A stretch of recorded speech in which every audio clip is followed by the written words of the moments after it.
அம்பேத்கரின் பெயர் சொல்லுகிற நீங்கள் அம்பேத்கரினுடைய சுவடுகளை பதிக்க வேண்டும்.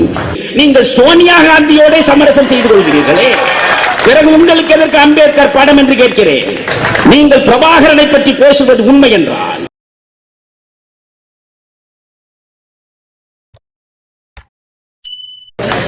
திருமாவளவனை நான் மதிக்கிறேன். தலித்துகளுடைய எழுச்சி மிக்க சக்தியாக திருமாவளவன் இன்னும் வளர வேண்டும் என்று நான் ஆசீர்வதிக்கிறேன். ஆனால் திருமாவளவனுடைய மனச்சான்றை பார்த்து கேட்கிறேன். பிரபாகரனுடைய அன்பு தம்பி என்று மேடைதோறும் முழங்குவது உண்மை என்றால் தமிழ் ஈழத்தை பெறுவதற்காக இங்கே நீங்கள் தமிழர் இறையாண்மை குறித்து மாநாடு போடுகிறீர்கள்.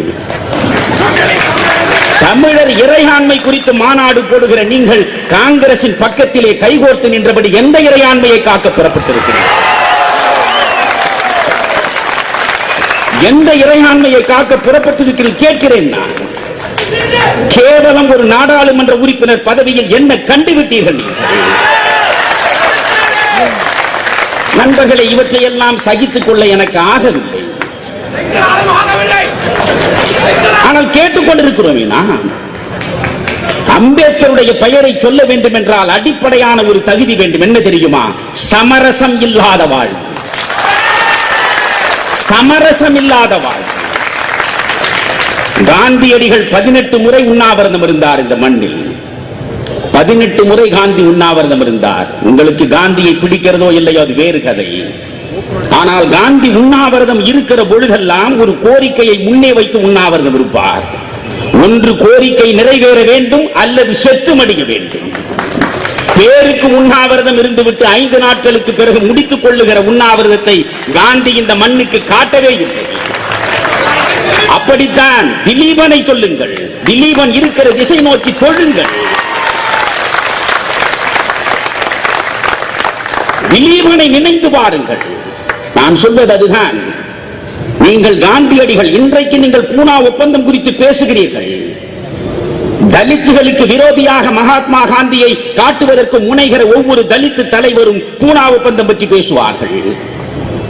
அம்பேத்கர் 2வது வட்டமேசை மாநாட்டில் மிகப்பெரிய அளவுக்கு முயற்சியை எடுத்து அங்கே இருந்த பிரதமர் ராம்சே மெக்டொனால்டை தன் பக்கம் இழுத்து இங்கே உள்ள தலித்துகளுக்கு தனி தொகுதியை பெற்று வெற்றியை அவர் அடைந்த சூழலில் அதை கெடுப்பதற்காக காந்தி பூனாவிலே எரவாடா சிறையில் உண்ணாவிரதம் இருக்கிற பொழுது அவருடைய உயிர் ஊசலாடுகிறது.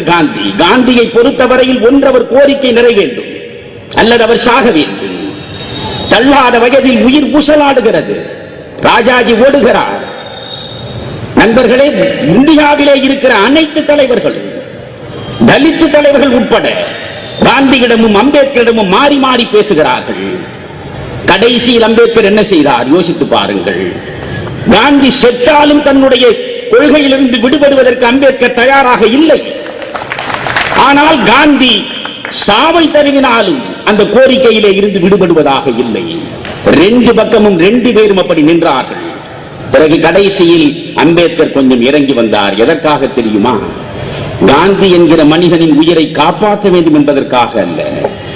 காந்தி என்ற மனிதன் செத்து போனால் இந்த நாட்டிலே இருக்கிற அத்தனை தலித்துகளுடைய ரத்தமும் உயர்சாதிக்காரர்களால் சிந்தப்படுகிற சூழல் வந்துவிடக் கூடாதே என்பதற்காக கண்ணீர் வழிகிற இதயத்தோடு அந்த ஒப்பந்தத்திலே கையெழுத்து போட்டதாக அம்பேத்கர் சொல்லுகிறார். அம்பேத்கரின் பெயர் சொல்லுகிற நீங்கள் அம்பேத்கரினுடைய சுவடுகளை பதிக்க வேண்டும்.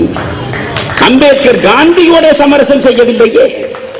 மகாத்மா காந்தியோட அம்பேத்கர் சமரசம் செய்யவில்லை. நீங்கள் சோனியா காந்தியோட சமரசம் செய்து கொள்கிறீர்களே, பிறகு உங்களுக்கு எதற்கு அம்பேத்கர் படம் என்று கேட்கிறேன். நீங்கள் பிரபாகரனை பற்றி பேசுவது உண்மை என்றால், தமிழ் ஈழம்தான் உங்களுடைய தாகம் என்றால், இந்த தமிழ்நாட்டில் முதலில் நீங்கள் செய்ய வேண்டிய காரியம், கோபாலபுரத்திலே நீங்கள் புலம்பிக் கொண்டிருக்கிறீர்களே, அந்த கலைஞர் கருணாநிதியின் கரத்தை விட்டுவிட்டு வெளியே வாருங்கள்.